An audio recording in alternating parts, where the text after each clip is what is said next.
नमस्कार विद्यार्थी मित्रांनो, मी बनकर डियर. आपण जनरल इन्शुरन्स पेपर 3 यामध्ये फायर इन्शुरन्स हा टॉपिक पाहत आहोत. कालच्या तासाला आपण conditions of fire insurance policy या पॉलिसीच्या कंडिशन्स पाहत होतो. यामध्ये आपण 14-15 अटी कालच्या तासाला पाहिलेल्या आहेत. यामध्ये 15वी अट पाहिली प्रत्यासन.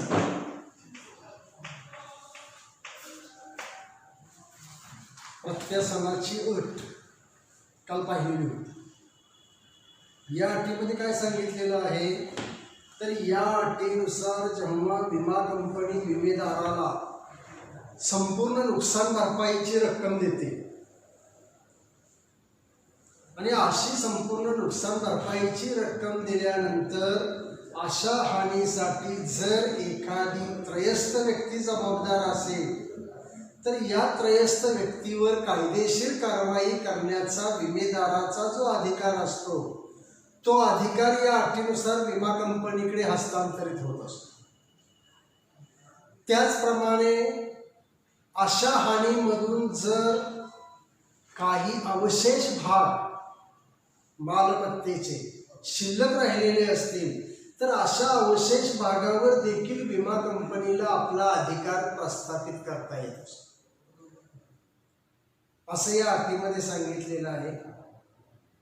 त्यानंतर 16वी कंडिशन सांगितलेली आहे अंशदायित्व.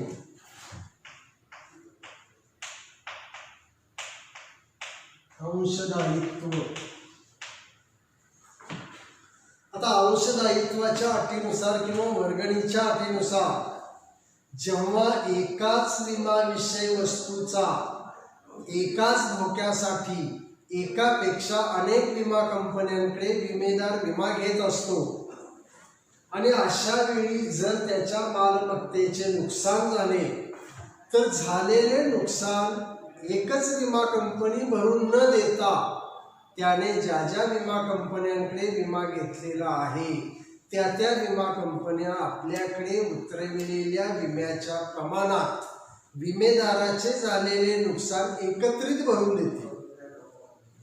किंवा हे झालेले नुकसान जर एकाच विमा कंपनीने भरून दिले तर ती विमा कंपनी इतर विमा कंपन्यांकडून त्यांच्या हिश्श्याची नुकसान भरपाई वसूल करून घेईल.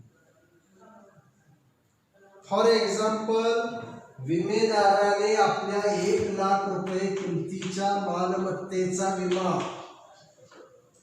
विमा कंपनीकडे 1 लाख रुपयासाठी, ब विमा कंपनीकडे 50,000 रुपयासाठी आणि क विमा कंपनीकडे 50,000 रुपयासाठी उतरविला एकाच धोक्यासाठी आणि त्याच्या मालमत्तेला आग लागून त्याच्या मालमत्तेचे समजा 60,000 रुपये नुकसान झाले तर हे जे 60,000 रुपये नुकसान झाले या अंशदायित्वाच्या अटीनुसार जेव्हा विमेदार आपल्या एकाच मालमत्तेचा एकाच धोक्यासाठी एकापेक्षा अनेक विमा कंपन्यांकडे विमा उतरवित असतो आणि असा विमा घेतल्यानंतर त्याच्या मालमत्तेचे जर नुकसान झाले तर हे झालेले नुकसान एकच विमा कंपनी भरून न देता त्याने ज्या ज्या विमा कंपन्यांकडे विमा घेतलेला आहे त्या त्या विमा कंपन्या आपल्याकडे उतरविलेल्या विम्याच्या प्रमाणात विमेदाराला नुकसान भरपाई देते. मग आता या ठिकाणी या कंपन्यांचा नुकसानीतील हिस्सा काढावा लागेल. या ठिकाणी हे 4 शून्य गेले, हे 4 शून्य गेले, हे 4 शून्य गेले, 5 एके 5, 5 एके 5 आणि 5 दुणे 10, 2 एकास 1 म्हणजेच 2/4, 1/4 आणि 1/4. एकूण जे नुकसान झालेलं आहे झालेल्या नुकसानीमधील 2/4 नुकसान अ कंपनी भरून देईल, 1/4 नुकसान ब विमा कंपनी भरून देईल आणि 1/4 नुकसान क विमा कंपनी भरून देईल. मग आता या ठिकाणी विमा कंपनी 60,000पैकी किती भरून देईल तर 60,000 गुणिले 2/4 4 एके 4 4 एके 4 राहिले 2 4 पंचे 20 आणि 300 15,000 गुणिले 2 बरोबर 30,000. ब कंपनीचा वाटा काढावयाचा असेल तर 60,000 गुणिले 2/4 15 दुनी बे 4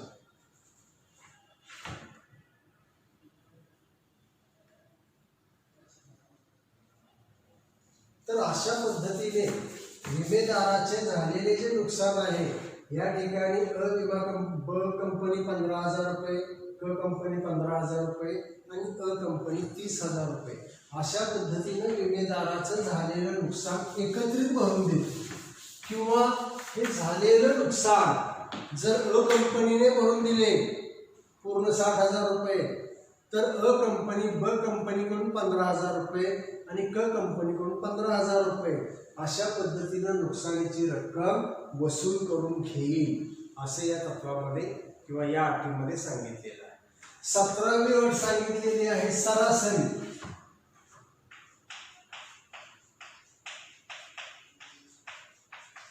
सरासरीची अट या ठिकाणी ही अट अग्नि विम्यामध्ये घालण्याचे एक प्रमुख कारण जे आहे ते काय आहे तर कोणत्याही विमेदाराने आपल्या मालमत्तेच्या मूल्यापेक्षा कमी किमतीचा विमा घेऊ नये आणि विमा कंपनीला कमी विमा हप्ता देऊ नये यासाठी ही सरासरीची अट अग्नि विम्यामध्ये घालण्यात आलेली असते. विमेदाराने आपल्या मालमत्तेच्या किमतीपेक्षा कमी किमतीचा विमा घेतला आणि त्याच्या मालमत्तेचे जर जास्त नुकसान झाले तर विमा कंपनी विमेदाराला सरासरीच्या अटीनुसारच नुकसान भरपाई देईल. काही विमेदार काय करतात आपणाला कमी विमा हप्ता बसावा म्हणून कमी रकमेचा विमा कंपनीकडे विमा घेत असतात. मग त्यास प्रतिबंध बसावा यासाठी ही अट अग्नि विम्यामध्ये घातलेली आहे. विमेदाराच्या मालमत्तेचे प्रत्यक्ष जेवढे मूल्य असेल तेवढ्याच मूल्याचा विमेदाराने विमा घेणं आवश्यक आहे. विमा हप्ता वाचावा म्हणून जर त्याने कमी रकमेचा विमा घेतला आणि त्याच्या मालमत्तेचे जर नुकसान झाले तर झालेले सर्व नुकसान विमा कंपनी त्याला भरून देत नाही. तर या ठिकाणी नुकसान भरपाई देण्याचं सरासरीचं एक सूत्र सांगितलेलं आहे. हे सूत्र आहे नुकसानीची रक्कम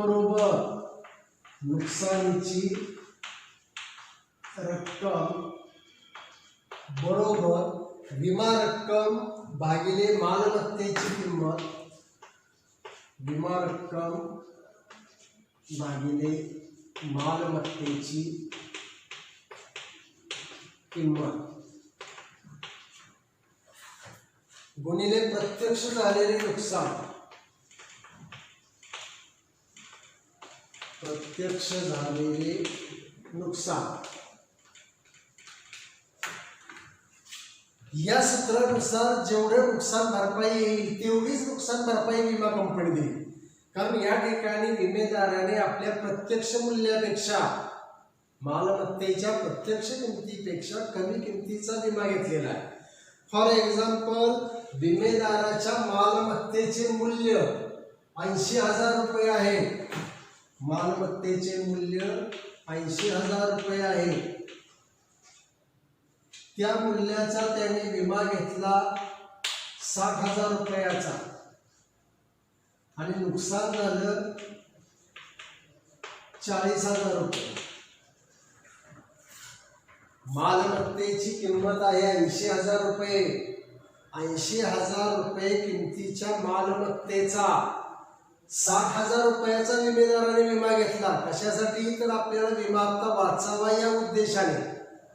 आणि त्याच्या मालमत्तेला आग लागून 40,000चे नुकसान झाले तरी सुद्धा या ठिकाणी विमा कंपनी त्या विमेदाराला 40,000 रुपये नुकसान भरपाई देणार नाही, तर सरासरीच्या अटीनुसार, सरासरीच्या सूत्रानुसार जेवढी नुकसानीची रक्कम येईल तेवढंच नुकसान विमेदाराला भरून दिलं जाईल. या ठिकाणी सरासरीच्या अटीनुसार नुकसानीची रक्कम काढण्याचं सूत्र आहे नुकसानीची रक्कम बरोबर विमा रक्कम भागिले मालमत्तेची किंमत गुणिले प्रत्यक्ष झालेले नुकसान. आता या उदाहरणामध्ये विमा रक्कम आहे 60,000, मालमत्तेचे मूल्य आहे 80,000 गुणिले प्रत्यक्ष विमेदाराचं आगीमुळे नुकसान झालेलं आहे 40,000. म्हणजे या ठिकाणी हे 4 शून्य गेले, हे 4 शून्य गेले, 4 एके 4, 4 दोन्ही 8, 2 एके 2, 2 त्रिक 6, शून्य, हे 3 शून्य, 30,000 बरोबर 30,000.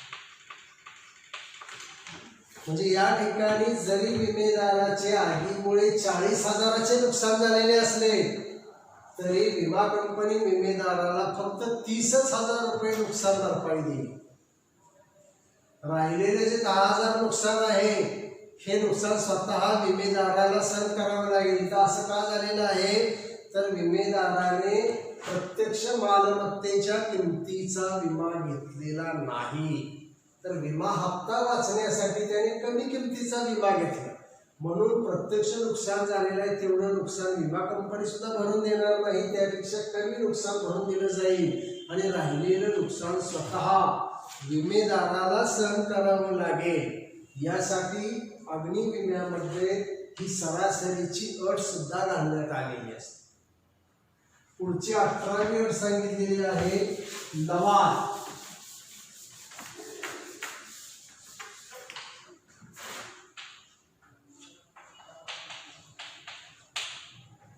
लवाद.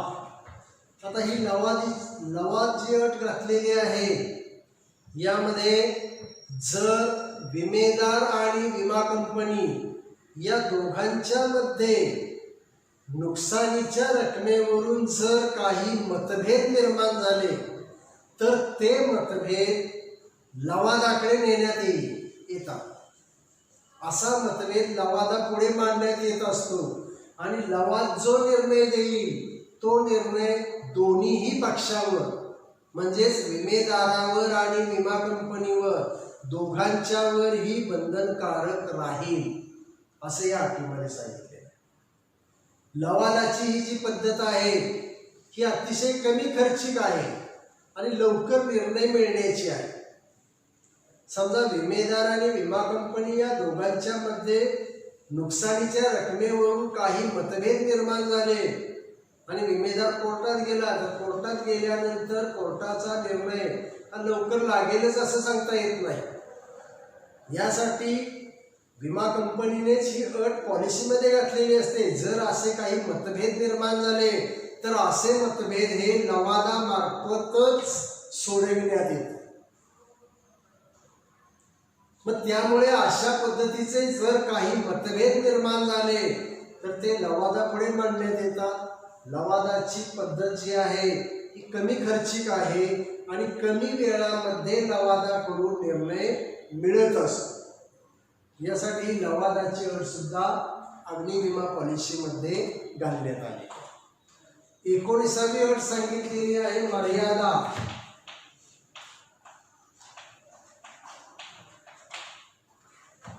आता मर्यादा ही जी अट घातलेली आहे या अटीनुसार एखादं प्रकरण निकाली काढण्यासाठी वेळेची मर्यादा घालण्यात आलेली असते. म्हणजेच विमेदाराच्या मालमत्तेची हानी झाल्यापासून 1 वर्षाची मुदत लोटून गेल्यास नुकसान भरपाईसाठी विमा कंपनी जबाबदार राहत नाही.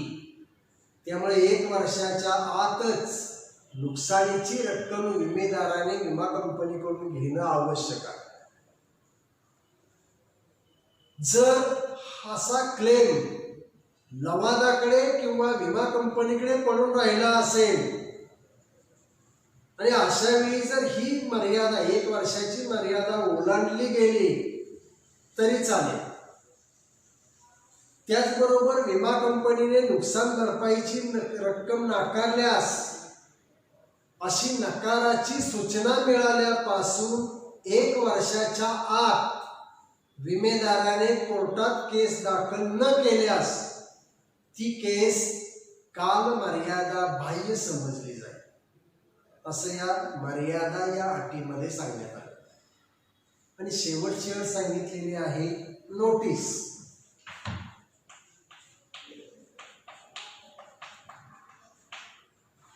सूचना किंवा नोटीस. आता ही जी अट सांगितलेली आहे या अटीप्रमाणे आवश्यक असलेली कोणतीही सूचना विमेदाराने विमा कंपनीला लेखी स्वरूपात करणं आवश्यक आहे. विमेदाराची काहीही अडचण असेल, त्याला विमा कंपनीला सांगावयाची असेल, एखादी सूचना द्यावयाची असेल, तर अशी सूचना त्याने तोंडी स्वरूपात देऊन चालणार नाही.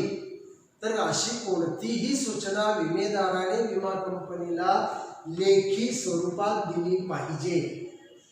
तोंडी किंवा टेलिफोनवरून जर सूचना पाठवली आणि त्यामध्ये नंतर काही जर घोटाळे निर्माण झाले तर असे घोटाळे निर्माण होऊ नयेत यासाठी नोटीस ही पॉलिसी कंडिशन अग्नी विम्यामध्ये घालण्यात आलेली असते. तर कोणतीही सूचना किंवा नोटीस विमेदाराने विमा कंपनीला लेखी स्वरूपामध्ये देणं आवश्यक आहे. तर अशा पद्धतीने अग्नि विम्याच्या या 20 अटी आहेत. या 20 अटी अग्नि विमा पॉलिसीच्या पाठीमागे छापलेल्या स्वरूपात असतात. या अटीबरोबरच काही दुय्यम अटी या अग्नि विमा पॉलिसीमध्ये देण्यात आलेल्या असतात. म्हणजे या ज्या सांगितलेल्या 20 अटी आहेत, या 20 अटींच्या व्यतिरिक्त अजून एखादी दुय्यम अट घालून जर विमा कंपनीने विमा स्वीकारलेला असेल तर त्याचे पृष्ठांकन विमा कंपनी विमा पॉलिसीवर करत असते. तर अशा पद्धतीने या अग्नि विमा पॉलिसीच्या 20 अटी आहेत. आता यानंतर पुढचा जो भाग आहे तो म्हणजे आग विमा पॉलिसीचे प्रकार. अग्नि विमा पॉलिसीचे प्रकार. Types of fire policies.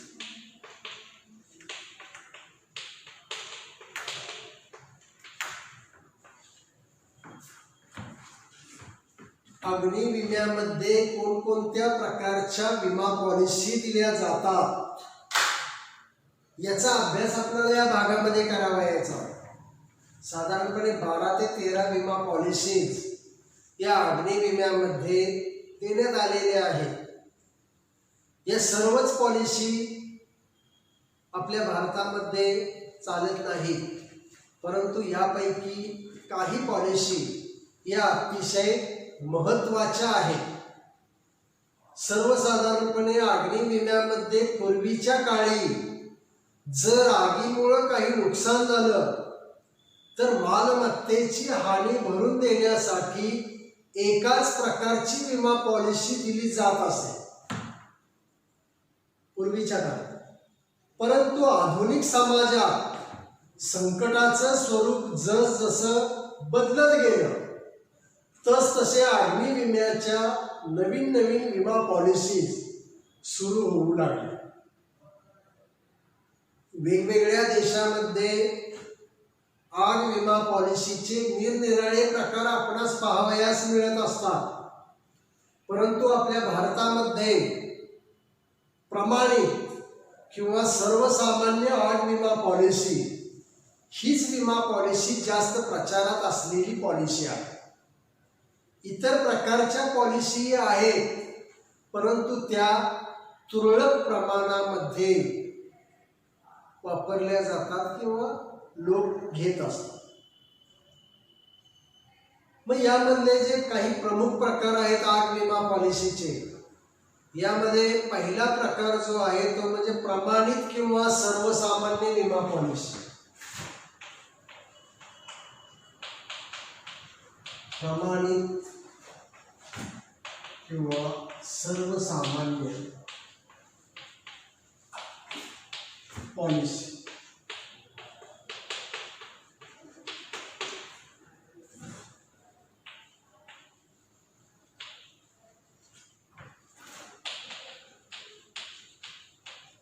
Standard policy.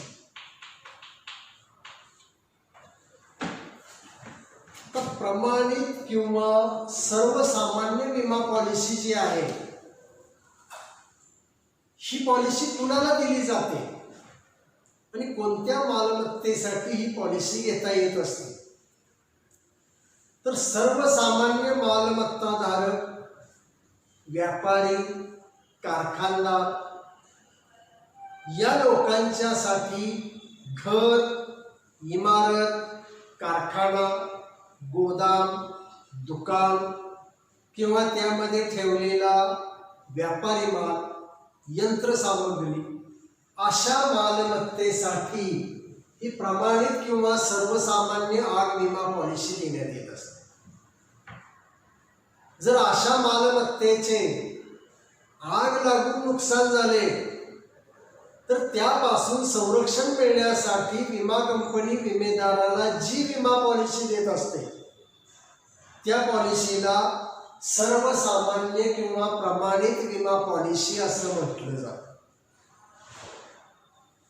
या पॉलिसीमध्ये जर अशा मालमत्तेला घर, इमारत, कारखाना, गोदाम, दुकान किंवा त्यामध्ये ठेवलेला माल, यंत्रसामग्री इत्यादी मालमत्तेला जर आगीमुळे मालमत्तेची हानी झाली तर झालेले नुकसान या सर्वसामान्य विमा पॉलिसी खाली विमा कंपनी विमेदाराला भरून देत असते.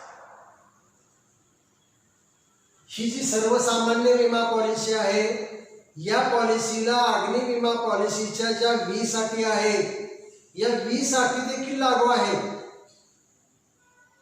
या व्यतिरिक्त आणखी एखादी अट घालून जर विमा कंपनीने विमेदाराला विमा दिलेला असेल तर त्या अटीचे पृष्ठांकन त्या विमा पॉलिसीवर करण्यात आलेले असते. या पॉलिसीनुसार मालमत्तेचे आगीमुळे नुकसान झाले तर झालेले नुकसान हे विमा कंपनी भरून देतेच. याशिवाय आगीचा परिणाम म्हणून झालेली हानी देखील या सर्वसामान्य विमा पॉलिसी खाली भरून दिली जाते. या पॉलिसी खाली आग विम्यातून जे वगळलेले धोके आहेत या वगळलेल्या धोक्यांना या सर्वसामान्य विमा पॉलिसी खाली संरक्षण दिले जात नाही. परंतु जर एखाद्या धोक्यासाठी विमेदाराने संरक्षण मागितलेले असेल आणि त्यासाठी त्याने जास्तीचा विमा हप्ता विमा कंपनीकडे भरलेला असेल तर अशा धोक्यापासून देखील या पॉलिसी खाली विमा कंपनी संरक्षण देत असते. तर अशी ही अग्नि विम्याची प्रमाणित किंवा सर्वसामान्य विमा पॉलिसी आहे. दुसरी पॉलिसी आहे पुनर्स्थापना पॉलिसी. पुनर्स्थापना पॉलिसी.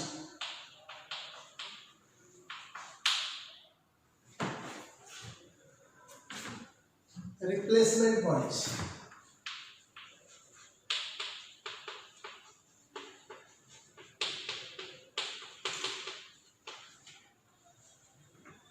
आता ही जी पुनर्स्थापना पॉलिसी आहे ही पॉलिसी का सुरू करण्यात आली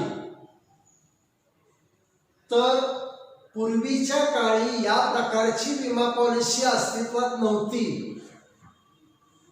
परंतु जेव्हा पहिलं महायुद्ध झालं त्यावेळी जगात सर्व देशात भाववाढ होऊ लागली आणि त्यामुळे पूर्वी विमा घेतलेल्या मालमत्तेची रक्कम किंवा पूर्वी आपण जो विमा घेतलेला आहे मालमत्तेचा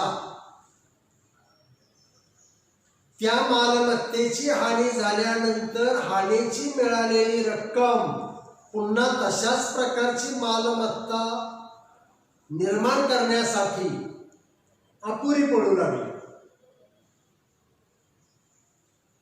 विमा कंपनीकडून मिळालेली जी रक्कम आहे त्या रकमेतून मालमत्तेची पूर्ण हानी होत नव्हती, कारण जगात भाववाढ झालेली होती. पुन्हा तशा स्वरूपाची मालमत्ता जर निर्माण करावयाची असेल तर त्यासाठी जादा रक्कम लागत होती.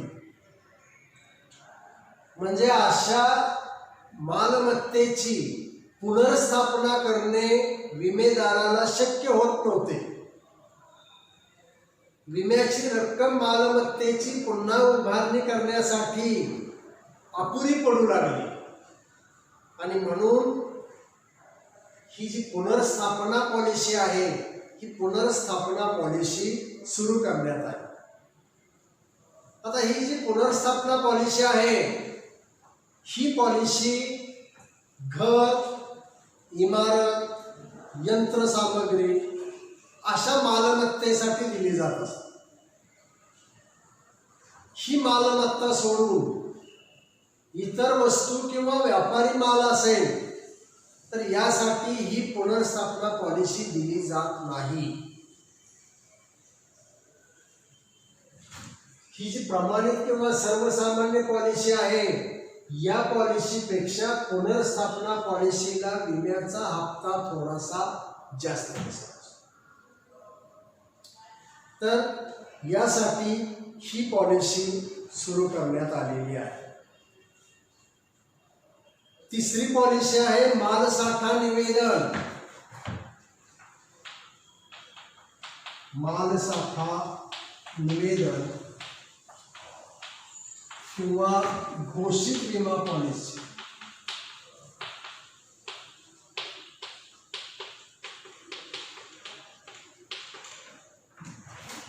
त्याला म्हणतात स्टॉक डिक्लेरेशन पॉलिसी. तर मालसाठा निवेदन किंवा घोषित विमा पॉलिसी जी आहे ही पॉलिसी का घेतली जाते तर काही व्यापाऱ्यांच्याकडील किंवा कारखानदाराकडील मालाचा शिल्लक साठा नेहमीच कमी जास्त होत असतो. एखाद्या महिन्यात 1,00,000 रुपयाचा साठा असतो तर दुसऱ्या महिन्यात 50,000 रुपयाचा साठा असतो. मग अशा वेळी किती रकमेचा विमा घ्यावा हे ठरवणे विमेदाराच्या दृष्टीने त्रासदायक ठरत असते. समजा प्रत्येक महिन्यासाठी जर स्वतंत्र विमा घ्यावयाचं ठरलं तर वर्षातून त्या विमेदाराला 12 वेळा विमा घ्यावा लागेल. प्रत्येक वेळी स्वतंत्र प्रस्ताव अर्ज भरावा लागेल. तसेच महिन्याचा विमा हप्ता हा जास्त बसत असतो. समजा एखाद्या विमेदाराने 1,00,000 रुपयाचा विमा घेतला, त्यासाठी त्याला 1,000 रुपये विमा हप्ता आकारला गेला आणि समजा त्या महिन्यात सरासरी मालाचा साठा 40,000 रुपयाचा असेल तर त्याला निष्कारणवरच्या 60,000 रुपयाचा विमा हप्ता भरावा लागेल. म्हणून पुढच्या महिन्यात विमेदाराने समजा 50,000चा विमा घेतला आणि त्या महिन्यात मालाचे आग लागून 1,00,000 रुपयाचे नुकसान झाले तर वरचे 50,000चे नुकसान हे विमेदाराला सहन करावे लागेल. मग असं होऊ नये यासाठी मालसाठा निवेदन किंवा घोषित विमा पॉलिसी ही सुरू करण्यात आलेली आहे. मग या ठिकाणी विमेदाराने समजा सरासरीने त्याचा 1,00,000 साठा होईल असं ग्राह्य धरलं आणि 1,000 रुपये विमा हप्ता भरला. प्रत्येक महिन्याच्या विशिष्ट तारखेला त्याने आपल्याकडे असणारा साठा विमा कंपनीला सांगायचा असतो आणि वर्षाच्या शेवटी 12 महिन्याचा सरासरीने साठा किती आहे. समजा सरासरीने साठा राहिला 80,000 तर त्याच्याकडून 800 रुपये विमा हप्ता घेतला जाईल. पूर्वी त्याने 1,000 रुपये भरलेले आहेत म्हणजे त्याला 200 रुपये परत केले जाईल. तर अशा पद्धतीने ही मालसाठा निवेदन किंवा घोषित विमा पॉलिसी सुरू करण्यात आलेली आहे. थँक्यू.